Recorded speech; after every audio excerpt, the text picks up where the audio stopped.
everyone, I'm Hinano, And I'm Sarah from Identify. a student organization located in Japan. In this YouTube channel, we will be interviewing students from all around the world, including those who lived or studied in different countries. In today's video, we invited Josie from Australia to talk about her country, upsides and downsides of living in Australia, and attitudes of young Australians to solving international issues. So, let's get started. About yourself and where do you live in Australia? Cool. Okay. My name's Josie. I live in a town called Point Lonsdale, which is a small town south of Melbourne, just on the beach. So after this, I'm kind of planning on going to the beach because it's really quite hot. That's really nice. So good. Yeah, it should be good. But anyway, so I'm 17 in year 12, which is the final year of Australian high school. And I live in the state of Victoria. Okay. Start small. Point Lonsdale is a small town. It's right on the beach. We have probably 4 different beaches. It's really nice. Mm-hmm. And I go to school in Geelong, which is about 40 minutes away. And that's a regional city. They're called a regional city. It's like a kind of a biggish town. And there's a few high schools there, and the main city in Victoria is called Melbourne, which I mean most people know Melbourne. Well, lots of people know Melbourne. It's like the second biggest city in Australia. That's like the place to go.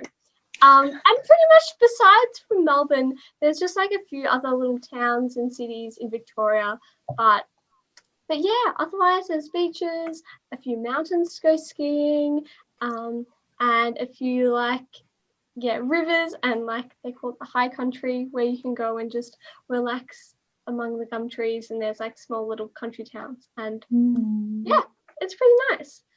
Victoria's kind of the part of Australia where it's it gets pretty cold. It's not like the tropical cool Australian dream type place. That's more up north where there's the actually good beautiful beaches and it's hot. No, Victoria's not really like that, but yeah, we're still pretty cool, I think. Yeah. So what do you like the most about your country or the town you live in? I like the kind of the people and the culture in Australia. It's really everyone's really relaxed and laid back. Yeah. I think that's a stereotype of Australians that's kind of true. We're all very we don't care. Everything is so casual and not formal at all. So people use inappropriate words a lot and just swear a lot, and it's not a big deal, that's just normal. And everyone's just really casual and laid back and always up for a chat and willing to say hello. So that's kind of cool. I really like that. And I also like the nature, in my town and in Australia. It's just so beautiful, and I love going to the beach, and I love going skiing, and just doing everything outdoors. It's so much fun. I genuinely couldn't really I couldn't imagine living in somewhere in Tokyo, because I've been to Tokyo twice, and briefly, for 4 days in total. I do not know Tokyo at all, but I don't know it at all. But our family, we went up to the Tokyo Tower, I think it's called, and we looked over, and I was 13, and I couldn't see any parks or many trees, and I was I could never imagine living here. I had no idea what to do.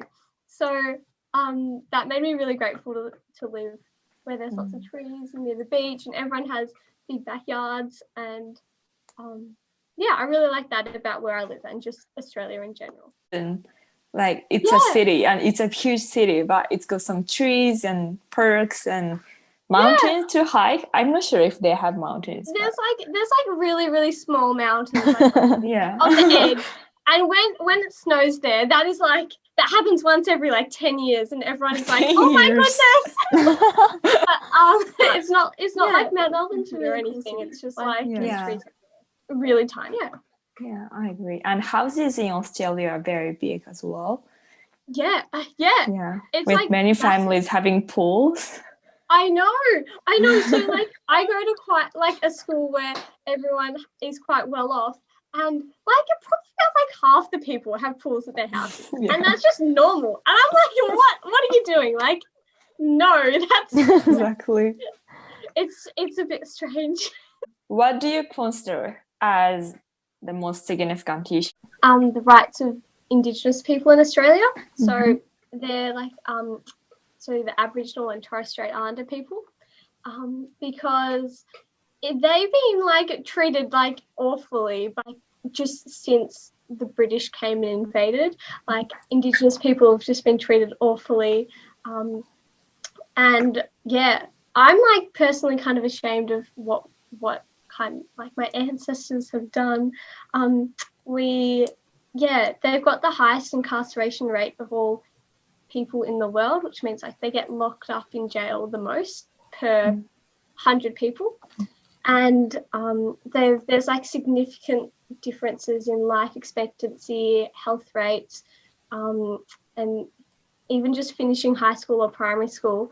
It's like there's like a huge difference, and that's just a big issue because the federal government isn't really doing much. The state government is doing a little bit in Victoria, but there hasn't been any progress.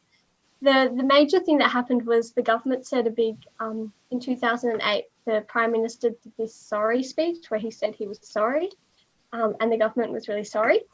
And that was like a really good thing. But, you know, after you say something, I think you've got to act.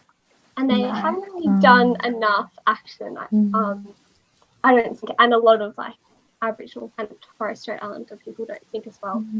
Our national day, like Australia Day, is on the day where like British people invaded, like, which is just awful. Like, you know, that's not very considerate, I don't think.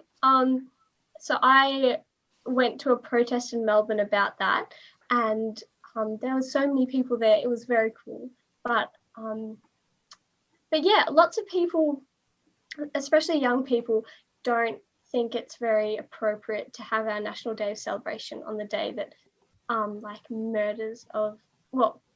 the day that like heaps of massacres probably began against these people.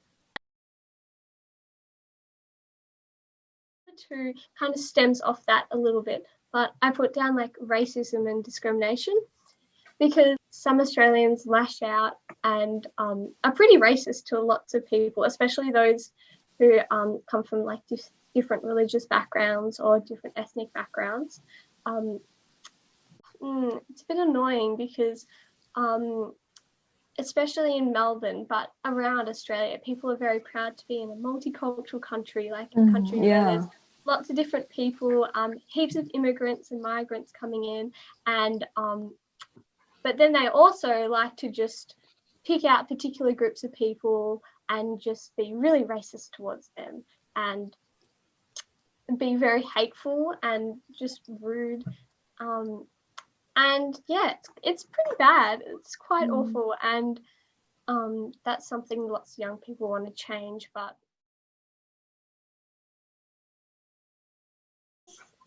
I think it did, especially towards like Asian Australian people and just Asian people who are living in Australia.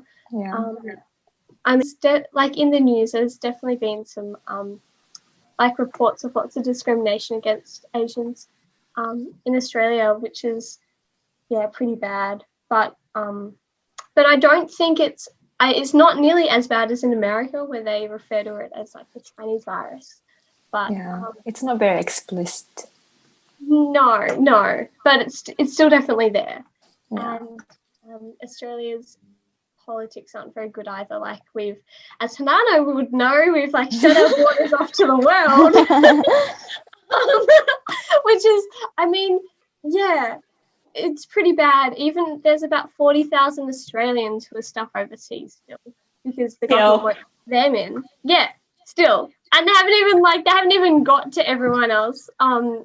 Which is just a bit ridiculous. But yeah, so that's not stemming from racism. That's just stemming from fear. I think we, as an island nation, we're just really scared of of other people coming in, which is a bit stupid because it makes our country so much better. Yeah, like I think lots of Australians are kind of not happy, but I think people agree with not letting too many people come back in. But you could let a few more people come in, I think, like because our country's like very proud and very dependent on the environment for like lots of our tourism, just our genuine culture and enjoying life.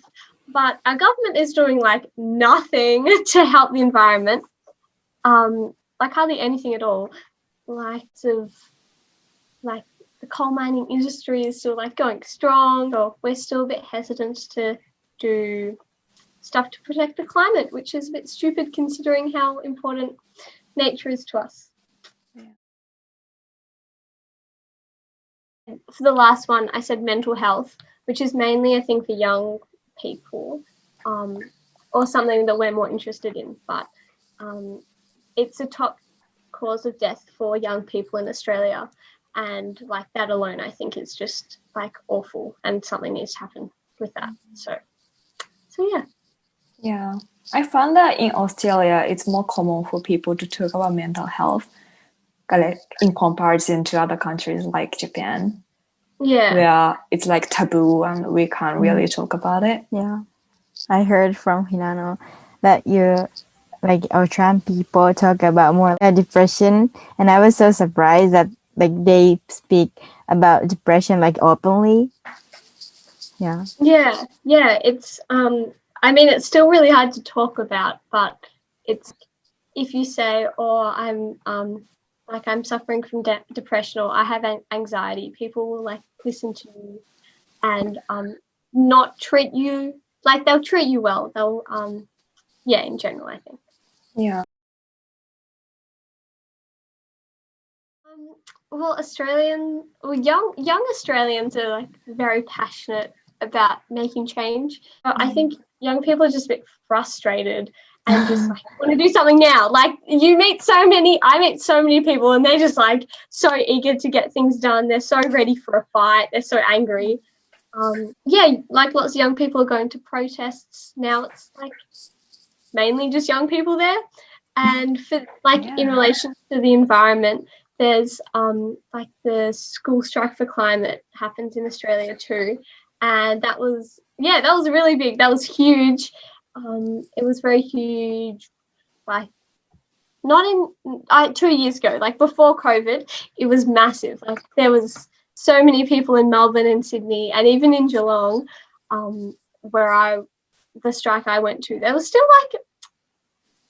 like we thought there was like maybe 2,000 people there, and pretty much all young people, and it was on a school day, and they just all took the time out of their school day to go. It was really cool. And young people kind of just more open to talking about the issues as well. Like they just repost things they put things on their story, or like put a post on their Instagram or something. And are there any many opportunity to know about those kind of things? I definitely think so. On social media, like it's super easy to find out. People would just like reposting or sharing things all the time. And also like, well, for me in primary school, which is like up between the ages of 5 and 12, like our teachers were very much like, I went to a government school, and the teachers were like pretty gentle and kind and encouraging, like believe what you want to believe. And at schools as well, a lot of teachers are passionate about social issues such as climate change. Yeah. And and in school curriculums, they're teaching us about discrimination against Indigenous Australians too. And discuss about that, right? Yeah, there's a lot of discussion at school. There's a lot of discussion.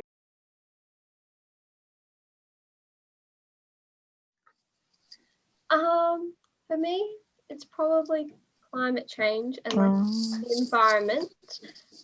Just because I think you have to address it as a global issue. Like like Australia needs to join other countries and do something. You can't really just do this alone. Yeah, that's probably the major one because it affects everyone as well. Like it's a global issue, so it affects us all. So do you know SDGs, Sustainable Development Goals? I kind of know them. I know there's 17, I think. Is that right? Yeah, okay, yes. good. And yeah, I've heard about them a little bit. Generally, I don't think it's like extremely well known. We have 16 active cases in Victoria, and so the Premier was like, nope, this is too many, we need to lock everything down. I know. I mean, in New Zealand they had 3 cases and now they're locked down. Like the main city that had 3 cases, they were like, nah. It's so crazy. Like I'm really grateful because if it kept going, I think there could have been a lot more cases, and then we would have had a lockdown for like a month again, and that was just awful. But it's just a bit funny, like just 16. I know.